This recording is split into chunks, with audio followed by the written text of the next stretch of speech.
એક સમયે ભારતીય જનતા પાર્ટીનો એક એવો માહોલ બની ગયો હતો કે એને જોતાં એવું લાગતું હતું કે આવનારી 2024ની લોકસભાની ચૂંટણીમાં ફરીથી ભારતીય જનતા પાર્ટી 2019ની જેમ આ વખતે પણ 26 લોકસભાની બેઠકમાંથી 26 સીટ ઉપર જીતી જ જશે।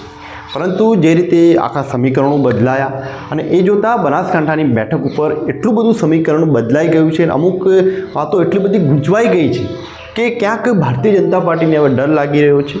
જો કે ભારતીય જનતા પાર્ટી પણ કદાચ આજે ચિંતામાં હશે કે અમે તો ભૂલ કરી દીધી કે રેખાબેન ચૌધરીને ટિકિટ આપી દીધી, કેમ કે જેમનું રાજકારણમાં ખાસ કોઈ વર્ચસ્વ નહોતું, ભારતીય જનતા પાર્ટીમાં કંઈ ખાસ એવી કામગીરી ન હતી, એવા ઉમેદવારને કઈ રીતે ટિકિટ આપી એ પણ મોટો સવાલ હતો। એટલે ક્યાંક ભારતીય જનતા પાર્ટીને પણ આજે એવું લાગતું છે કે ભૂલ કરી દીધી, કોઈ અન્ય ચૌધરી સમાજને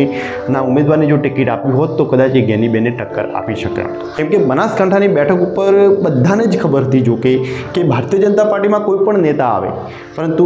કોંગ્રેસમાંથી તો જ્ઞાનીબેન ઠાકોરને જ ટિકિટ મળશે એ કદાચ ફાઇનલ હતું, કેમ કે ભારતીય જનતા પાર્ટીના કોઈ પણ આગેવાનને એ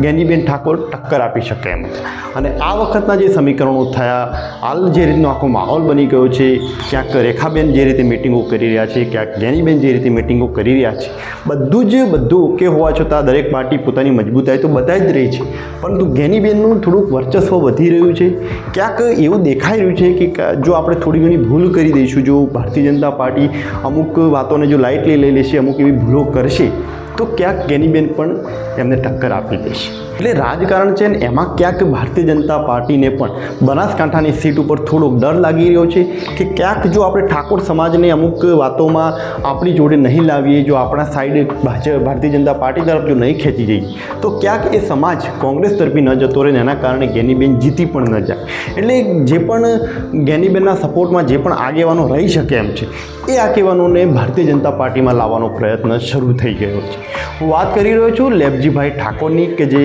2022ની વિધાનસભાની ચૂંટણીમાં જ્યારે ડીસાની વિધાનસભાની સીટ ઉપર જ્યારે પ્રવીણભાઈ માળીનું ઉમેદવારી જ્યારે જાહેર થઈ, ભારતીય જનતા પાર્ટીમાંથી જ્યારે એમને ટિકિટ મળી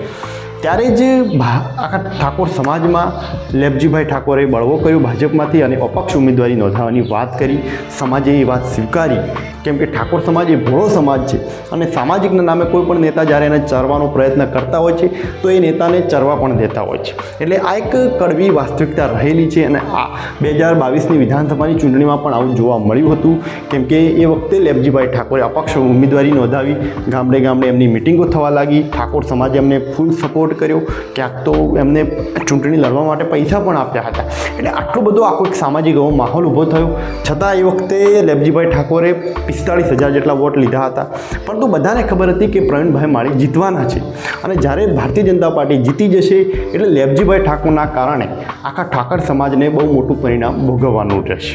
જોકે આ વાત સાચી પણ હતી અને એ સમયે લેબજીભાઈ ઠાકોરે એક એવું વાતાવરણ બનાવી દીધું હતું કે જો એ વખતે તમે જો ભારતીય જનતા પાર્ટીને સપોર્ટ કરશો, પ્રવીણભાઈ માળીને જો તમે સપોર્ટ કરશો તો તમે સમાજના ગદ્દાર કહેવાશો। આ વાત આખો એક સમાજ, આખો એક જ્ઞાતિવાદ એટલો બધો મોટો બનાવી દીધો હતો એ સમયના રાજકારણમાં કે ક્યાંક ઠાકોર સમાજને જે પણ હતા કે જેમને પ્રવીણભાઈ માળીને મદદ કરવી હતી એ પણ મદદ નથી કરી શક્યા।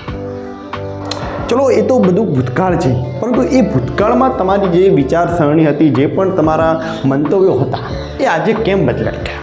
ગઈકાલે લેબજીભાઈ ઠાકોર પોતાના સાથીદારો સાથે કમલમમાં જઈને CR પાટીલના હાથે ખેસ ધારણ કરી દીધો છે। ફરીથી એક સમય જ્યારે ભાજપમાંથી બળવો કરીને અપક્ષ ઉમેદવારી કરી હતી એ ફરીથી તેઓ ભારતીય જનતા પાર્ટીમાં જોડાઈ ગયા છે, પરંતુ તફાવત એટલો છે કે જે વખતે એમને અપક્ષ ઉમેદવારી નોંધાવી હતી એ સમયે તેમને ઠાકોર સમાજને પૂછીને અપક્ષ ઉમેદવારી નોંધાવી હતી, જ્યારે આ વખતે એવું નથી કર્યું। આ વખતે તેઓ સમાજને પૂછ્યા વગર જ ફરીથી ભારતીય જનતા પાર્ટીમાં જોડાઈ ગયા છે। તો શું આ સમાજ સાથે ગદ્દારી ન કહી શકાય? ચોક્કસપણે કહી શકાય, કેમ કે એ વખતે જ્યારે તમે ભાજપની પ્રવીણભાઈ માળીની વિરોધમાં હતા તો આજે તમે કેમ વિરોધમાં નથી? કેમ કે આ બહુ મોટો પણ સવાલ રહેલો છે અને એ વખતે જ્યારે તમે સામાજિક વિચારધારાને લઈને ચાલ્યા કે સમાજના નામે તમે વોટ આપો, પ્રવીણભાઈ માળી સમાજમાંથી આવે છે, હું ઠાકોર સમાજમાંથી આવું છું, મને વોટ આપો, એ રીતે જ્યારે તમે ભાષણ આપ્યું હતું તો આજે કઈ રીતે કહી શકશો કે તમે રેખાબેન ચૌધરીને વોટ આપશો, જ્ઞાનીબેન ઠાકોરને મત આપશો? કેમ કે એ વખતે જો સામાજિક તમારી વિચારધારા હતી તો આજે સામાજિક વિચારધારા કઈ રીતે બદલાઈ ગઈ?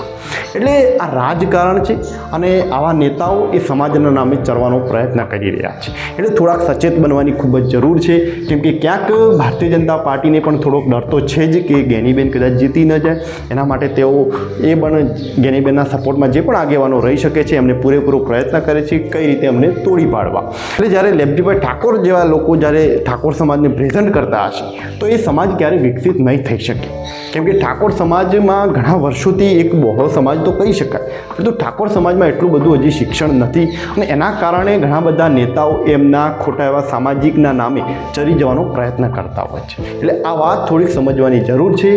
કે આ રાજકારણ છે અને એમાં નેતાઓ એ પોતાનો જ વિચાર કરે છે, લોકોનો કશું વિચાર કરતા નથી. જોકે એકલા ઠાકોર સમાજની પણ વાત નથી, દરેક સમાજમાં આવા નેતાઓ છે કે જે સામાજિકના કારણે ચરી જવાનો પ્રયત્ન કરતા હોય છે.